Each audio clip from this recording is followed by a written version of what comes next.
I think I found a way to become invincible in real life. And not only will it blow your mind, but in order for me to test it, I was gonna have to go through a crazy amount of pain and training. So pay attention, because it all started in San Francisco when I challenged my friend to an insane fitness challenge and just barely lost. Doing well isn't enough for me. I want to be the best. So I needed to become so mentally tough that I was practically invincible and beat him. So I came up with a plan. In 1 week, I was gonna fly back down to challenge him again, which means that was the amount of time I had to become invincible. And let me explain exactly what I mean by that.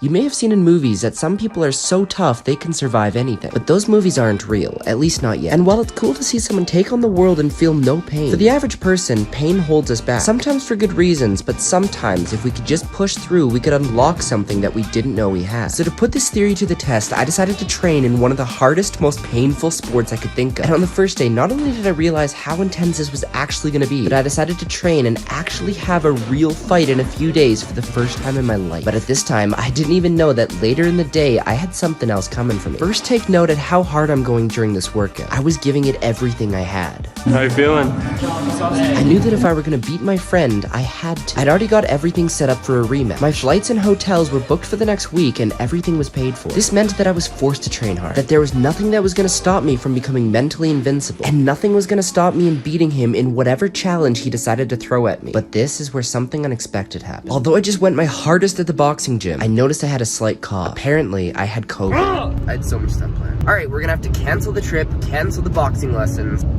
And if you think COVID is gonna stop me from becoming the toughest man on this planet, you're wrong. It might be minus 40 out, but I'm gonna go on a run when we get home. I knew that I was gonna be spending the next week in quarantine, but I also knew that nothing was gonna stop me from accomplishing my goal. It's literally so cold. This is freezing from the inside.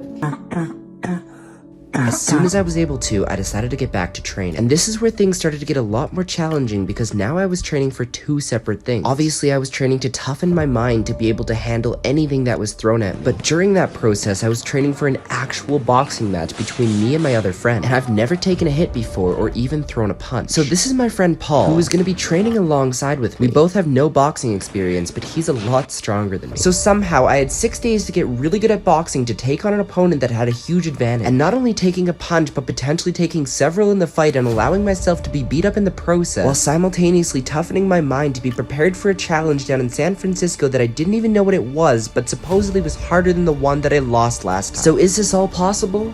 I don't really know yet, but at this point, you can start to see that I'm making some improvement. We'd been working with the trainer to improve my reaction time and learn some of the basics and fundamentals of boxing. But remember that challenge I said I lost last time? Well, that's what you see here, which is a rigorous test consisting of 4 exercises, doing 87 push-ups, 110 crunches, doing as many pull-ups as you can in a row, and a 3-mile run all as fast as you can. So to make these days even harder on myself, I decided to try this challenge every day to see if I would improve there as well. And the goal of this is not to beat any records, but to push myself so hard every single day that I'm just used to being so far out of my comfort zone and be able to handle and win any challenge thrown at me and get closer to becoming mentally invincible. By this point, you've heard me talking about becoming invincible a lot, but let me explain exactly what I mean. See, you hear all the times I've whipped myself from the rope. I came across a really cool event that happened back in the Vietnam War. And by cool, I mean interesting, but it's really, really dark. There was a group of monks at the time that were protesting the government. You're gonna hear more about monks because they've made some really cool discoveries. But there was one monk in particular that did something that shocked everyone. And it's only gonna get worse because we're gonna have to get hit. In protest, he sat down in the middle of a public street and burned himself alive. But the crazy part is that during that entire time, he didn't flinch or show any signs of pain. Now, obviously, he felt pain, but his ability to not react to arguably one of the most painful things a person can experience shows that with practice, the person can learn to not let pain affect them. Which is why, as I counted down the days getting closer to the fight, I did everything I could to subject myself to pain, and I was improving. At the beginning of this challenge, I went in not knowing how to throw a proper punch. So after learning the fundamentals, I started to put together some combinations. Everything at this point was starting to feel a lot more natural, but there was still a problem. Every time I trained, I was still training with Paul, which meant as I was improving, he was improving too. And this fight didn't go as expected, but we were determined to learn the secrets of boxing. Most important thing, lighting. I started to feel like I was living a double life, where half the day I was learning the art of boxing, and the other half I was training for a fitness challenge that didn't really exist yet. But I was seeing lots of improvements in both areas, and slowly starting to see really good times in the marine fitness test. It looks like I'm gonna have to learn how to jump higher. But there was only 2 days until the fight and 3 days until the challenge. I was running out of time and I wasn't sure that I'd really be able to show off my full potential. Doing all this training was definitely toughening my mind, but was having the opposite effect on my body. Each day was getting harder, and the difficulty of the skills I was was learning kept increasing too, and then I was down to the day before the fight. This is when we would start getting into it and I would learn to take some punches. With this exercise, my job was to dodge. However, I was surprised by how difficult this actually was. And these are just jabs, this isn't even his full potential. Holy crap. The hits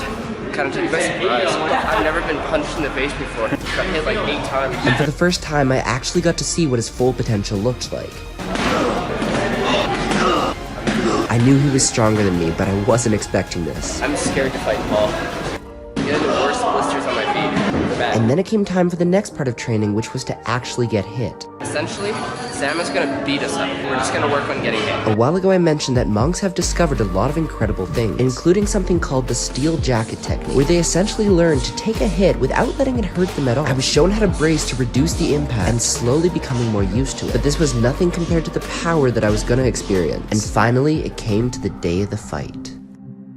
To say I was nervous was a bit of an understatement. Like I said before, I'd never been in a fight before. I had no idea what to expect, and suddenly 6 days of training wasn't seeming like a lot. I'm about to box someone with 20 pounds on me, the longer reach. My only chance is just to be able to take it. This is gonna be painful. I'm scared. I braced myself mentally and set out there to do my best. I felt like I was going from 0 to 100, but it was only about to get worse. And as soon as the fight began... Guys, everything above the waist, nothing behind the head. I want a clean fight. Touch gloves, let's go. Paul immediately started going his hardest. Everything was coming at me so fast, I was forgetting all the training I had done. I was trying to fight back and also defend myself. I was trying to hold up my form and all the techniques I was taught, but as I was getting thrown around, it was becoming harder and harder for me to concentrate. Paul was landing significantly more hits than I was, and even when I would land, they wouldn't hit hard. And as everything was going down, there came a significant moment where I tried to dodge, but Paul outsmarted me and saw it coming. It was at this moment the ref pulled me aside to see if I was okay. I felt extremely dizzy in a way that I hadn't before, but I thought back to my goal and I knew that I wanted to keep going. I told Paul not to feel bad and to keep going as hard as he possibly could.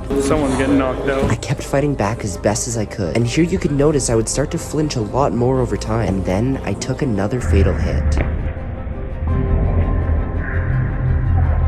I decided to call the fight. I was in pain and I didn't want to get more hurt. Oh, is he bleeding? I still had to do the rematch, the fitness test. When he hit me that one time, it was like in the movies. I got hit, I couldn't see anything. It was just like there's stars everywhere. And so after getting cleaned up, it was now time for everything that this was building up for. Paul and I flew back down to San Francisco where I met up with my friend Sean, who had a crazy challenge in mind. We were all gonna do the impossible and lift 1,000,000 pounds. And it was a competition to see who could finish first. My shoulders and chest burn. Yeah, this shirt's definitely coming off. Since there were 3 of us, the way that it would work was each of us would have to lift 33,000 pounds. That means we would each have to do 800 push-ups, 300 pull-ups, and 963 squats. The last challenge we did took around 45 minutes. For all we knew, this could take hours, and we didn't know how many. I'm unwell. This is rough. I am deceased. Are you gonna beat me? We'll have to see, Tyler. We will have to see. It was definitely not easy. The pull-ups are pretty I hard. knew if I was going to win this challenge, I would have to push through a lot of pain. And where I really excelled at was the squats. We would switch through all the exercises in 15-minute intervals. And when it came to squats, I wouldn't stop for 15 minutes straight, doing hundreds at a time. My mind went blank. All I knew is I wasn't going to stop until I won this challenge. And not only was I just competing against Sean, but also Paul, who's doing it incredibly well. It had already been 2 hours, and by this point, doing pull-ups, I could only do a couple at a time. But despite me giving it my absolute best, at this point, it was still a very close call. However, I started to take the lead. I just finished 963 squats. By this point, I was the only one to completely finish an exercise, but that was short-lived. I just finished 300 pull-ups. Eventually, it all came down to the push-ups. Literally everything I've worked for the past week had come down to this moment. 800 push-ups. I had actually won. 100 more push-ups and like 200 more squats, baby. I managed to finish with a time of 10 minutes ahead of Paul. What a way to finish. And Sean was not too far behind that time either. What's time? 3:40. Sometimes you can try and prepare for anything that gets thrown at you, but sometimes it's about throwing yourself into things you're not prepared for and figuring out a way to get through. I have COVID.